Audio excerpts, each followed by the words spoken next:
Hola gente, ¿qué tal? ¿Cómo estáis? Soy Arturo, bienvenidos al canal del Guardián de los Arcanos, donde en esta edición pirata del videoblog hoy os vengo a hablar del suspense, de cómo añadir el suspense dentro de vuestras partidas y hacerlas mucho más atractivas y mucho más interesantes. Las historias de suspense hoy en día tienen un atractivo enorme que se demuestra en televisión, en series, en cine, donde todas estas series de detectives, de policías, de analistas de escenas del crimen, pues atraen tanto al gran público y logran mantenerle retenido ahí enfrente de la pantalla. Y desde luego todo esto puede ser utilizado para enriquecer vuestras partidas de juegos de rol. Vamos a descomponer lo que es el suspense en sus diferentes elementos para ver cómo podemos introducirlos dentro de nuestras partidas de rol con una serie de ejemplos prácticos y ver cómo podemos utilizarlos justamente para enriquecer nuestras partidas.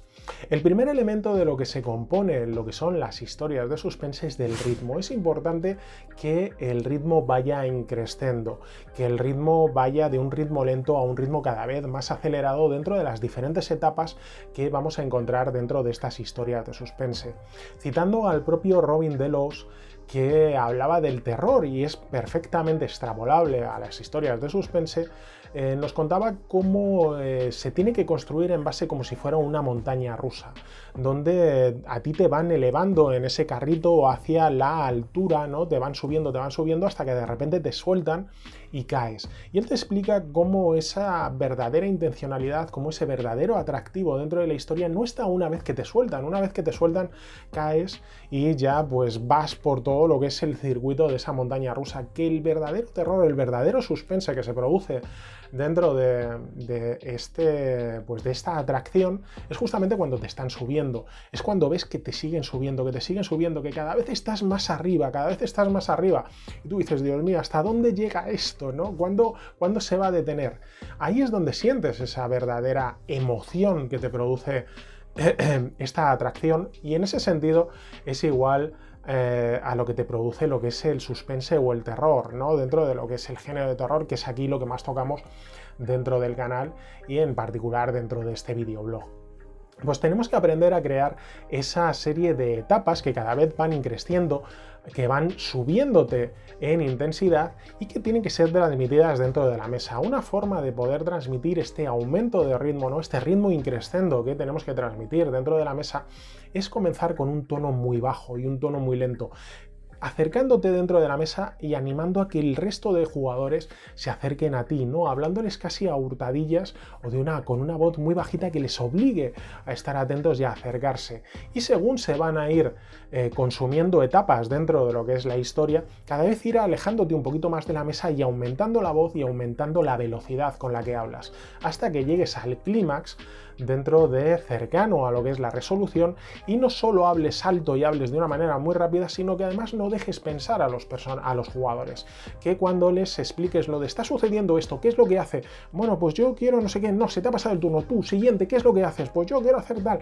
El hecho de animarles y transmitirles esa rapidez, esa necesidad de velocidad dentro de lo que es la mesa. Y este es un truco que, como digo, es bastante útil y que os va a servir especialmente cuando juguéis en mesa. El segundo elemento es la presión.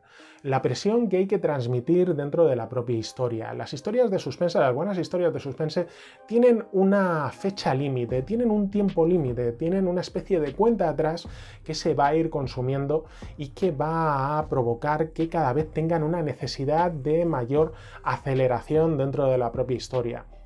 Esto se transmite perfectamente dentro de lo que sería una historia, por ejemplo, donde se ha secuestrado al hijo de una famosa congresista y dentro del mensaje de rescate que ha sido lanzado por parte de los secuestradores se avisa que si en determinada fecha pues no se cumplen sus condiciones, van a acabar con la vida de ese muchacho, por lo cual se fija una fecha límite, que es lo que va a animar a que los personajes no se puedan tomar con calma esta historia de suspense, que traten de resolver todas las pistas, que traten de reconducir los pasos que han llevado hasta ahí, que traten de analizar, de interrogar, de entrevistarse con todas las personas conocidas de esta congresista para tratar de descubrir si tiene enemigos, si ha hecho algo que haya podido enfadar a alguien o si no tiene nada que ver con ella y pues es otra cosa completamente distinta. Como digo, el hecho de presentar una fecha límite, de meter presión dentro de lo que es el juego, es increíblemente interesante y es increíblemente útil. ¿Cómo podemos representar esto dentro de la mesa? Bien, si hay una fecha límite podemos hacerlo poniendo un dado que represente las horas o los días que transcurren hasta el momento final, para que los jugadores lo tengan presente desde todo momento, desde el primer momento, y no se les pueda pasar por alto, incluso en el momento en el que veas que se distraen un poco, en el momento en el que veas que están perdiendo tiempo, pues aumentar el valor de ese dado para que se den cuenta de que, oye, esto se dirige inexorablemente hacia su final. Asimismo, también podemos utilizar relojes. Los relojes donde pues, dibujamos un círculo que lo dividimos en diferentes secciones y cuando se vayan consumiendo diferentes etapas vamos a ir tachando una de estas secciones. Estas secciones también podemos ir tachándolas cuando se produzcan fallos, cuando los investigadores realicen algún tipo de acción referente o relevante con respecto a la historia de suspense que estén jugando, y cuando se produzca un fallo, en vez de hacer que fallen dentro de lo que es la tirada, en vez de pues entorpecer lo que es el avance de la trama, podemos ir consumiendo etapas dentro de ese reloj que hemos dibujado, donde van a ir viendo que cada fallo pues provoca que esté un poco más cerca la conclusión del mismo. Otro de los elementos es la atmósfera. Otro de los elementos en los que podemos dividir las historias de suspense es la atmósfera. Hay que crear atmósfera. Hay que crear una atmósfera de desconocimiento, un poco de ignorancia, para que traten de descubrir qué es exactamente lo que está ocurriendo con respecto a la historia. Y esto hay que transmitirlo a través de diferentes descripciones. Pero tenéis que tener en cuenta que dentro de las historias de suspense, especialmente dentro de las historias de investigación, ¿no?, donde se trata de resolver un misterio, pues normalmente dentro de lo que es la mesa, o si estáis jugando de manera online, pues van a tener diferentes informes, documentos, archivos, fotografías, recortes de periódico, ¿no? Ya van a tener diferentes elementos visuales con respecto a los cuales poder trabajar, por lo cual a la hora de describir lo que esté sucediendo, tenemos que explotar el teatro de la mente y fijarnos más en otra serie de transmisión de información que no sea exactamente visual. Tenemos que apoyarnos en sonidos, tenemos que apoyarnos en olores, tenemos que apoyarnos en sensaciones. No hay nada más poderoso que decirle a uno de los jugadores: tienes la sensación de que te están vigilando. Eso es algo que inmediatamente enciende una lucecita de alarma en la cabeza de los jugadores. El hecho de que salgan de la habitación de su hotel y se encuentren con que enfrente, en un banco, pues está lleno de colillas, como si alguien hubiese pasado toda la noche allí vigilándoles, ¿no? Y que sin embargo pues no le han visto. Todo esto crea una cierta sensación de paranoia dentro de los personajes, de qué está ocurriendo, no me estoy enterando qué es lo que está sucediendo. Las descripciones tienen que ser cortas, no puedes distraerles con elocuencia o con grandes parrafadas de dónde estás y cuál, ¿no? Como digo, tienen que ser descripciones cortas que no les distraigan de la investigación que están realizando y, como digo, apoyarte en ese tipo de teatro de la mente donde explotes lo que son cosas no necesariamente visuales, sino olores, sensaciones, sonidos, ese tipo de cosas que van a transmitir muchísimas más emociones a los personajes que las cosas meramente visuales que, como digo, ya van a tener encima de la mesa.